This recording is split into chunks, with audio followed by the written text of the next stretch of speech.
après la mort de Lafayette, le château va passer en fait à ses descendants jusqu'en 1917. En fait, c'est en 1917 son arrière-petit-fils qui a hérité du château et qui n'y vit pas, qui n'en fait rien de particulier, va le mettre en vente. Tout d'abord, une activité en fait d'accueil d'orphelins de réfugiés de guerre, puisqu'effectivement on est en plein dans la Première Guerre mondiale, il y a des orphelins, des réfugiés qui arrivent de l'Europe entière.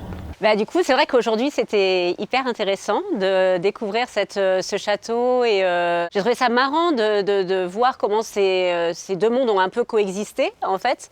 Le fait qu'à la fois le village s'est transformé en lieu d'accueil pour les enfants. Tout ça a été organisé par la famille Moffat, qui était du coup quand même du grand monde.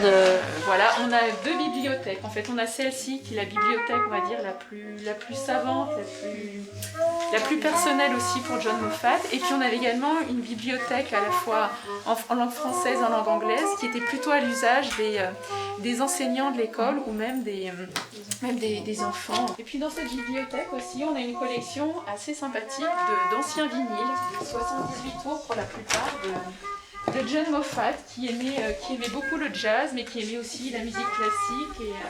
John Moffat et sa femme sont arrivés dans les années 20, les années 30. Ça correspond aussi à une époque où beaucoup d'intellectuels américains sont venus s'installer en France. On peut penser à Hemingway notamment.